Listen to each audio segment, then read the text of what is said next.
On August 6, 2022, WBO International Welterweight Champion Virgil Ortiz Jr. faced the then 22-0 Michael McKinson. The challenger's method of moving around kept him safe from Ortiz, though he'd eventually be dropped in the 8th with a body shot. McKinson would beat the count and see himself into the following round, where he was put down once again from a glancing blow to the body. Shortly after beating the count, it was apparent that he had somehow injured his foot, with his corner waving the white flag, bringing the fight to a deflated conclusion.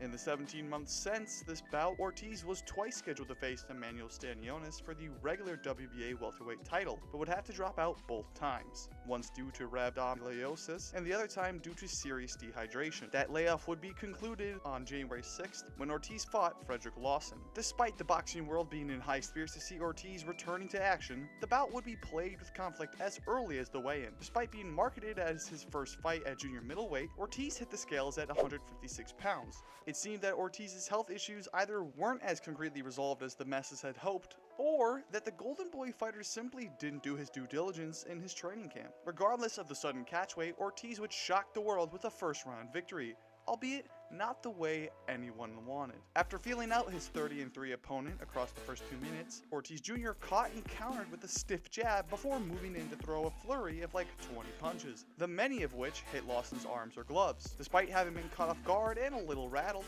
Lawson was alright as the barrage of blows came down, before Tony Weeks jumped in and called a halt to the action. It was frustratingly similar, if not worse, than the stoppage from May 2023. As Weeks held the defeated man, Lawson was talking to him with perfect cognitive ability as the venue itself began to drown with boos. As the two warriors spoke to one another, Tony Weeks fixed his belt and took a pose.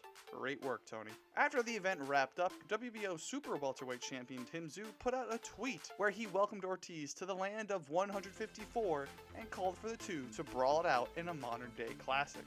A call-out that Ortiz was all too happy to take up.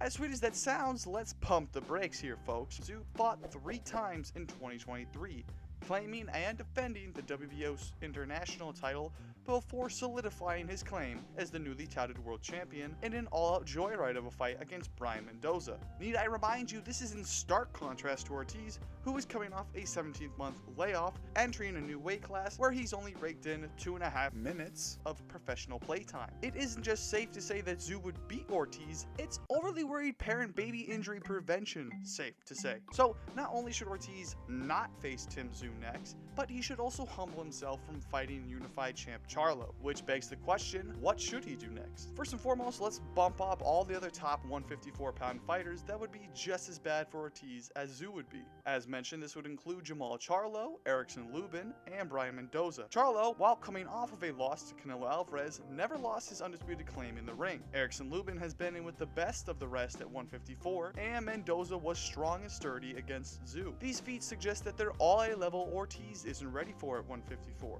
As a start, Josh Kelly is the BoxRec ranked number 16 junior middleweight and is coming off a 3rd round TKO against Placido Ramirez. He's currently 15-1-1, where his only loss came at the hands of David Anisian back when he fought at welterweight. For Ortiz, Kelly's lead hand down approach would leave him open to counters. Not only that, but when Kelly pitches his rear hand, he tends to let it droop down the way back, which is another opening for Ortiz to capitalize on. In terms of younger 154-pounders, we turn our attention to top-ranked Puerto Rican prospect Xander Zayas. Zayas holds a similar record to Ortiz at 18-0, with few fights going past the 8th round. To me, Zayas, though an unlikely option due to being promoted by Top Rank, would prove a good test for Ortiz, as his youth and hype would likely lead him to be willing to bite down and stand in the fire with Ortiz. However, if you were to argue that Ortiz should be facing top 10 ranked competition as he was once the international champion, then a good option could be the IBO world champ, James Metcalf. Kit Shamrock is 25-2 with 15 KOs and won the aforementioned IBO strap with a 12-round unanimous decision against Dennis Hogan. He was able to catch Hogan by slipping to the outside and winging in a big right hand. However, Metcalf was often kept at bay by Hogan's jab,